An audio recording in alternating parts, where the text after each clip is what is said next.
اللہ دوستو، بہت ہی مبارک دن ہے اور بہت ہی مبارک تاریخ ہے۔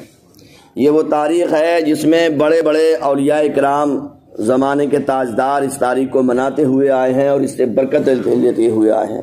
کوئی مسلمان چاہے پڑھا لکھا ہو یا ان پڑھ ہو بیچارہ، مگر وہ غوث پاک رضی اللہ تعالیٰ عنہ کی 11ویں شریف کے بارے میں ضرور جانتا ہے، کیونکہ سرکار غوث پاک رضی اللہ تعالیٰ عنہ کے صدقے میں رب کائنات نے ہم مسلمانوں کو بہت نعمتیں عظمتیں عطا فرمائی ہیں، اور غوث اعظم رضی اللہ تعالیٰ عنہ کا آنا ایمان والوں کے لیے بہت بڑا تحفہ ہے، کیونکہ غوث پاک رضی اللہ تعالیٰ عنہ امام حسن اور امام حسین رضی اللہ تعالیٰ عنہ کی دونوں کی اولاد ہیں۔ آپ والد کی طرف سے حسنی ہیں اور ماں کی طرف سے آپ حسینی ہیں۔ والد کی طرف سے آپ امام حسن رضی اللہ تعالیٰ عنہ کے 11ویں پوتے ہیں اور ماں کی طرف سے امام حسین کے آپ 12ویں پوتے ہیں۔ تو اس طرح سے یہاں پر بھی 11ویں اور 12ویں کا جمع ہے، یہاں 12ویں تاریخ بھی ہے اور 11ویں تاریخ بھی ہے۔ اور آج الحمدللہ دن ہے پیر شریف کا، رسول اکرم صلی اللہ تعالیٰ علیہ وسلم کی پیدائش کا دن ہے، اور تاریخ کے اعتبار سے 11ویں شریف ہے۔ پیران پیر دستگیر غوث اعظم رضی اللہ تعالیٰ عنہ کی بڑی شان نرالی ہے، انوکھی ہے۔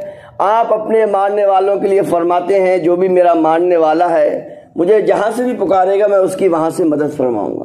اور ایسے بہت سے واقعات کتابوں میں تاریخوں میں لکھے گئے ہیں کہ مرید کہیں ہے، چاہنے والا کہیں ہے، وہاں سے اس نے پکارا، وہیں سے آپ نے اس کی مدد فرما دی۔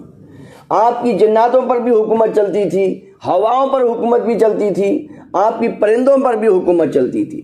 ایک مرتبہ آپ تقریر فرما رہے تھے اور بادل آ گیا اور بارش ہونے لگی۔ آپ کی یہ بھی یاد رکھیں، غوث پاک رضی اللہ عنہ کی تقریر سننے کے لیے 70 ہزار سے زیادہ لوگ آتے تھے اس زمانے میں، جبکہ سواری کا کوئی سادن نہیں ہوتا تھا، لوگ پیدل چل کے آتے تھے اور تقریر میں بیٹھتے تھے۔ 400 لوگ سرکار غوث اعظم کی تقریر کو کاپی قلم لے کر نقل کرتے تھے، اور اس وقت نقل کرنا بھی بڑا ایک مشکل کام تھا، کیونکہ قلم آج جیسے نہیں تھے، لکڑیوں کے قلم ہوتے تھے، روشنائی الگ ہوتی تھی، کہیں گر گئی تو کام ہی خراب ہو گیا۔ اور اگر لکھ بھی لیا اور لکھنے کے بعد اگر اس لکھے ہوئے پر پانی گر گیا تب بھی بیکار ہو گیا، کیونکہ آج کل کے جیسے پرماننٹ قلم نہیں ہوتے تھے۔ تو آپ تقریر فرما رہے ہیں اور بارش ہونے لگی، آپ نے بادل کی طرف انگلی اٹھائے کہا، ارے بادل، ہم تو اللہ کے بندوں کو جمع کیے ہوئے ہیں اور تو بھگانے کی چکر میں ہے۔ وہیں کتابوں میں آتا ہے جہاں جہاں سرکار غوث اعظم کی تقریر ہو رہی تھی اس ایریا میں پانی نہیں برس رہا تھا، باقی آس پاس سب میں پانی برس رہا تھا۔ ایک مرتبہ سرکار غوث پاک رضی اللہ تعالیٰ عنہ کی ایک مریدہ عورت جو آپ سے مرید تھی، وہ جنگل میں جا رہی تھی اپنی حاجت پوری کرنے کے لیے، کیونکہ پہلے گھروں میں ٹوائلٹ کا انتظام ہوتا نہیں تھا ایسا۔ تو ایک بدتمیز، ایک شرارتی انسان، اس کی نیت کیا ہو گئی، گڑبڑ ہو گئی۔ اس نے سوچا کہ میں اس کے ساتھ گندا کام کروں۔ اس نے جب عورت نے مڑ کے دیکھا تو اس نے دیکھا کہ جنگل ہے، پہاڑوں کا سلسلہ ہے، اب میں کیسے بچوں گی؟ تو فوراً اس نے سرکار غوث اعظم رضی اللہ تعالیٰ عنہ کو یاد فرمایا کہ یا میرے پیر و مرشد، پیران پیر، میری مدد فرمائیے۔ اس وقت غوث اعظم اپنی خانقاہ میں اپنے مدرسے میں تھے۔ آپ نے وہیں سے اپنی کھڑاؤں، اپنی چپل شریف کو اچھالا اور پھینکا۔ کتابوں میں آتا ہے کہ وہ چپلیں اس تک پہنچیں اور اس پر پڑتی رہیں یہاں تک کہ وہ مر گیا، ختم ہو گیا، اور وہ غوث اعظم رضی اللہ تعالیٰ عنہ کی مرید سیف اور آرام سے اپنے گھر کو واپس آ گئی۔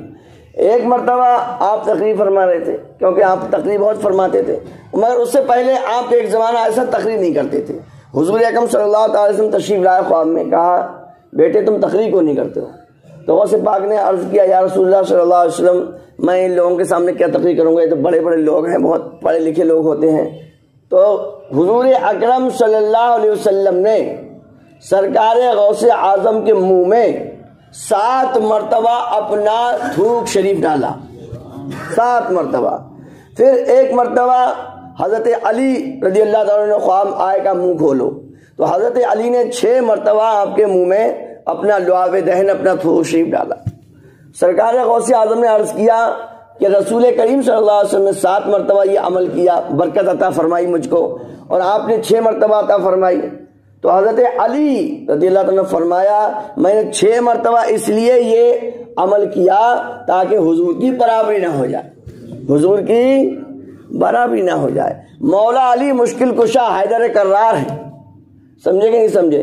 آپ خلیفہ چہارم ہیں، حضور اکرم صلی اللہ علیہ وسلم کے چہیتے داماد ہیں، بہت ساری خصوصیتیں آپ کو حاصل ہیں، پھر بھی آپ حضور کی برابری نہیں کر رہے ہیں۔ یہ مولا علی نے عقیدہ دے دیا کہ امتی چاہے کتنا بھی بڑا ہو جائے وہ نبی کریم صلی اللہ علیہ وسلم برابر نہیں ہو سکتا۔ امتی تو امتی، تمام انبیاء کرام بھی رسول کریم صلی اللہ تعالی وسلم کے برابر نہیں ہے۔ اور پھر غوث اعظم رضی اللہ تعالیٰ کو حضرت مولا علی نے اپنا جبہ عطا فرمایا کہ بیٹا یہ لو، اب تمہارے پاس ہی پوری ولایت، جتنے بھی اولیاء اللہ ہوں گے، کتب ہوں گے، ابدال ہوں گے، اوتاد ہوں گے، نجبہ ہوں گے، عرفہ ہوں گے، جو بھی ہوں گے، سب کی سرداری میں تم کو عطا فرماتا ہوں۔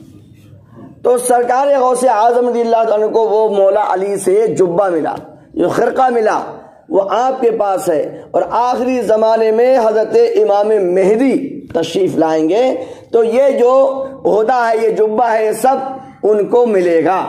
جب تک حضرت امام مہدی نہیں ہے، سرکار غوث اعظم ہی کے پاس یہ پورے عہدے، یہ جبے حضرت مولا علی کے، یعنی جو پوری ولایت کا سلسلہ ہے یہ حضرت مولا علی کی طرف سے ہے۔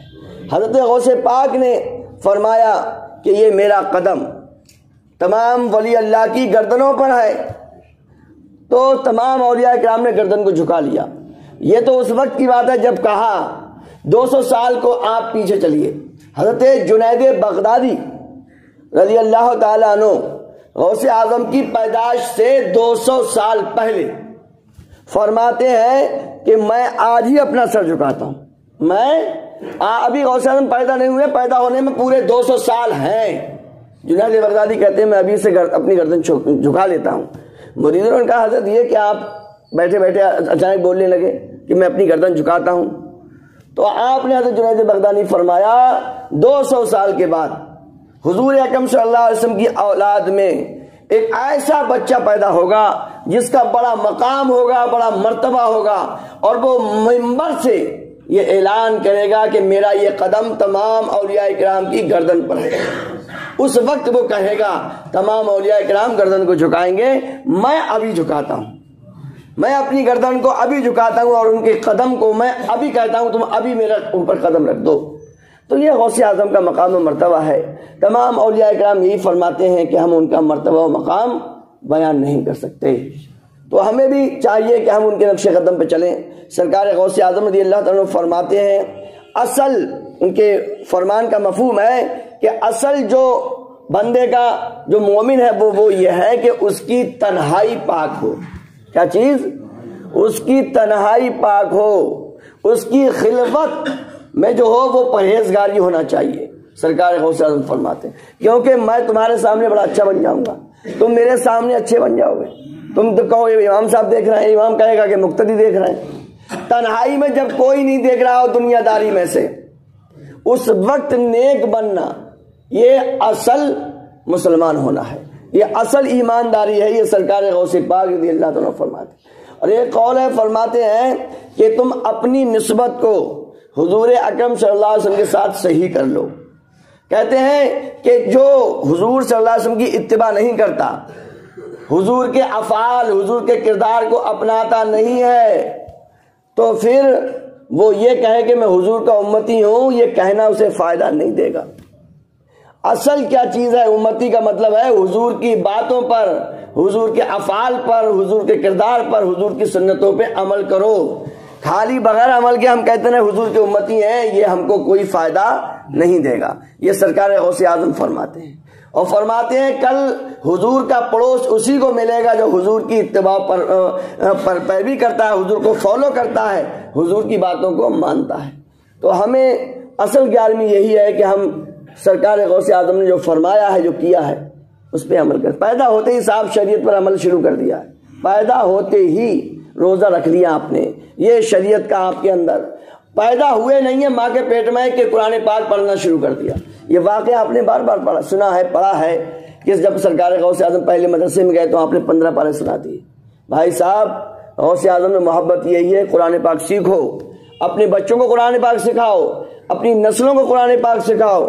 اگر ہم بغیر قرآن سیکھے اپنے آپ کو سمجھتے ہیں کہ ہم سرکار غوث اعظم سے محبت کر رہے ہیں تو بھائی معاف کرنا، یہ محبت سچی نہیں ہے، ہم اس محبت میں سچائی نہیں ہے۔ پوری زندگی غوث اعظم پڑھتے پڑھاتے رہے، مدرسے جڑے رہے، صبح سے دوپہر تک پڑھاتے، دوپہر سے اس زمانے میں جتنے علم چلتے تھے، جتنے سبجیکٹ ہوتے تھے، سارے غوث اعظم پڑھاتے تھے۔ تو ہمیں بھی چاہیے کہ ہم زیادہ سے زیادہ دین کا بھی علم حاصل کریں اور دنیا کا بھی حاصل کریں، اصل 11ویں شریف پوری زندگی میں مناتے رہیں۔ اللہ پاک کی بارگاہ میں دعا ہے کہ سرکار غوث اعظم کے صدقے میں رب کائنات ہم سب کو سچا پکا مسلمان بنا دے۔ درود شریف پڑھیے اور اس کے بعد قل هو اللہ شریف پڑھیے 3 مرتبہ، فاتحہ کر لیتے ہیں۔